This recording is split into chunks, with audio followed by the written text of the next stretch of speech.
everybody, and welcome back to my channel. This video is sponsored by Lush Wig Hair Company. They went ahead and sent me this very pretty curly lace front wig. Also inside the box you see I got these pretty little lashes here and this wig cap, which I'm very appreciative for. Let's take a look on the inside of this wig. As you guys can see, it got the 3 clips at the top, 1 at the bottom. This wig also comes with adjustable straps as well. Alright, now let's jump into this wig itself. As you guys can see, this texture is everything. The hair is really soft itself. I love the construction of the wig. I love the idea of all the clips on the inside. It's also a 13x6, meaning that you have a little bit more parting space than normal. When they sent the wig, it actually looks as if they tried the bleach to knots themselves, which is a plus on my end. And yeah, I love everything about it. So I'm seeing curly hair all the time, so today I thought I'd switch it up a little bit. We're going to be dyeing this hair a burgundy red color, sort of kinda, and to keep from staining my canvas head, I went ahead and put a little plastic bag over it. As you guys can see, I'm just going to start pinning the wig down. Let's appreciate these knots that this company bleached. Do y'all see that? That's funny to me, but I love it. But yeah. So once again, I'm putting this cap up underneath here. Well, not a cap, but this plastic bag underneath here so I don't stain the canvas head.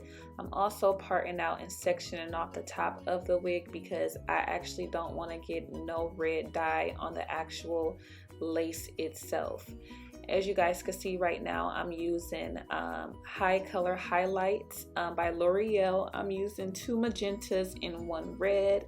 I'm going to mix that with some 40 volume developer because I be thinking I be knowing what I'm doing, y'all.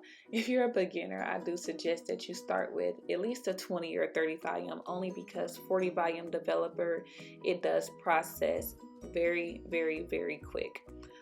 Make sure you guys put gloves on because you see I got red stuff all over my fingers, and believe it or not, I got it all over my carpet as well. So yeah, I'm gonna go ahead and put these gloves on, mix this stuff up, and I'm gonna show y'all how I applied that to this wig.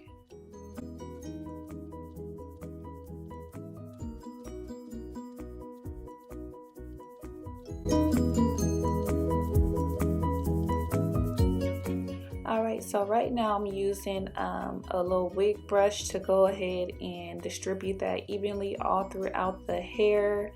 It's a little bit time consuming, so I took out some of the clips in the video. You can actually just pick up some of the dye if you got the gloves on and just rub it all throughout the hair. That would be a little bit easier. But if you have light carpet like me, you just want to watch how quick you're moving because you're going to have stuff all over the place. And it took me forever to get that out my carpet. So now that I got the back and everything done, at the top where there's lace set, I'm going to be really particular and really careful about where I'm placing this stuff at because it is kind of runny.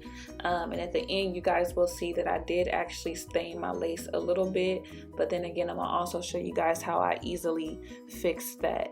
So stay tuned. We're almost to the end. I know y'all really excited to see the end results, but just bear with me.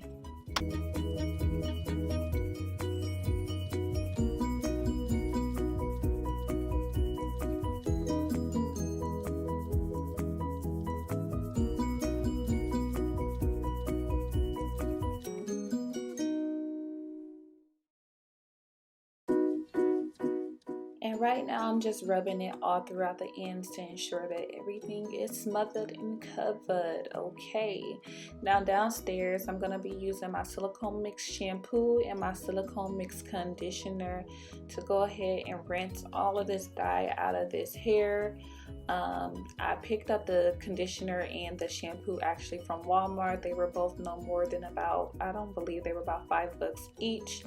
Now when you shampooing this out, you want to make sure you shampoo it a few times to ensure that you get all of the dye out, because one thing about that L'Oreal is that smell, honey. Yes, you just wash it multiple times.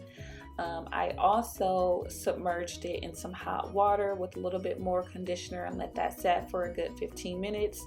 because I did process the hair, so I just wanted to make sure that it was well conditioned. Now this is what the particular wig looked like when it is dry. It looks a little poofy and everything, but you just got to remember that it is curly hair, and that's what curly hair looks like once it dries after you ain't did nothing to it. So now I'm about to start laying down my lace. Y'all just see me cut the sides and everything off. Now in the last video I did actually lay the wig down and then cut the excess lace off, but this video I cut the lace off first. I don't know why, but I did. So I'm just trimming the lace. You want to make sure you do that sort of kind of in a zigzag motion, not straight across, because you don't want that really detectable look. Make sure everything is even. I'm gonna pull that back now. If y'all want me to do a video on how I do my ball cap, just leave that in the comments. There's so many videos circulating around YouTube with that, so didn't really see a reason to, but I'm gonna go ahead and add my Isha lace glue using my popsicle stick. I'm going to do 2 layers because once again, my wigs, I only leave them on for a couple days at a time. I don't need a super strong hold. So I'm going to go ahead and put 2 layers of that. Each layer turn clear in between, and then I'm going to go ahead and lay this lace down.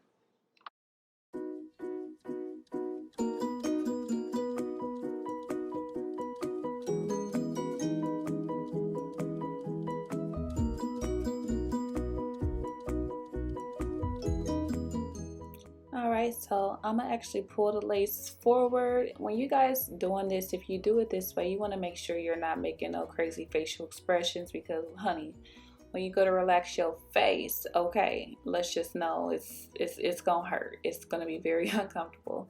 So I'm gonna just lay this lace down using my fingers. A lot of people are against using your fingers, but if you rub a little bit of rubbing alcohol on your fingers before you do it and get all the dirt and oil out of your fingers, you will be okay. Otherwise, you can definitely just use the comb to push the lace down, make sure it's all melted down in there, and you will be good.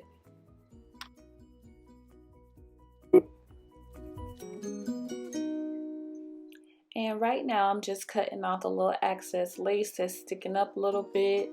You want to make sure everything is laid down. If it's not laid down, hey, it got to go for real.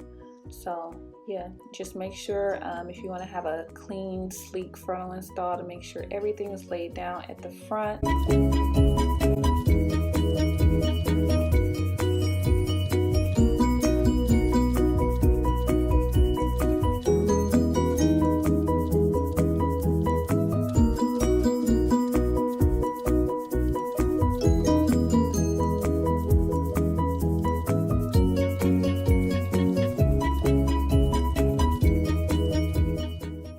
Here I just went over a few little spots with some powder that's the same color as my skin. Went over that with some freeze spray to reduce the powdery effect. Now this is the part where I said you guys could probably see the redness towards the scalp. I guess it's not the lace, it's just the hair processed a little bit more at the root of the hair, so it's really red right there.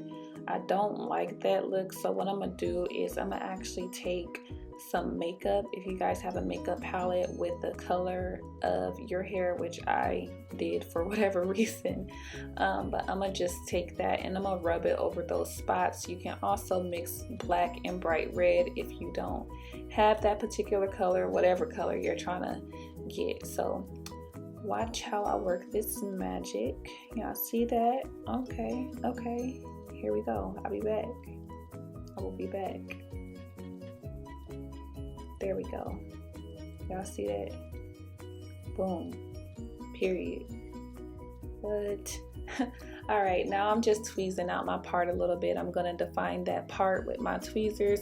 I'm not pulling out too many hairs. I'm gonna also take some of my NARS concealer and I'm gonna define it a little bit more. I don't like to pluck extra wide parts because over time that part will bald. So to give it the appearance of being a little bit wider, that's why I used the concealer. You guys see the part didn't really need it. I just wanted the part to appear just a little bit sharper and wider. So that's why I used the concealer. Girl, always eating something. Then I'm gonna spray my freeze spray over that. And I'm sorry guys, my camera did die on me and it overheated, but this is the finished look, and I hope you guys learned something from this video. Don't forget to like and subscribe to my channel.